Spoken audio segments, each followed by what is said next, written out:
ఈ కొలిజన్ వల్ల ఆ ప్రాంతంలో ఉన్న మ్యాటర్ మొత్తం ఆకాశంలోకి 25 కిలోమీటర్ల ఎత్తు వరకు ఎగిరిపోయింది. అంతేకాదు, ఈ ఇంపాక్ట్ వల్ల వచ్చిన హీట్ వేవ్ కారణంగా చుట్టుపక్కల 800 కిలోమీటర్ల రేడియస్లో ఉన్న జీవులన్నీ మాడి మసైపోయాయి.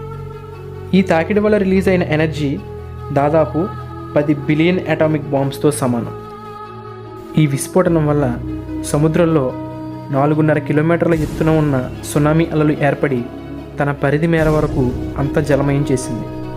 సరిగ్గా ఈ తాకిడి జరిగిన 45 నిమిషాల తర్వాత గాలిలోకి లేచిన ఆ రాళ్లతో కూడిన మేటర్ అంతా భూమి యొక్క గ్రావిటీ కారణంగా అగ్నివర్షంలా కురవసాగింది. ఈ దెబ్బకు ఎగిరే జీవులు కూడా నాశనమైపోయాయి. వీటితో పాటు ఒక ధూళి మేఘం గంటకు 6000 కిలోమీటర్ల వేగంతో భయానకంగా ఆ ప్రాంతాన్ని కప్పేసింది.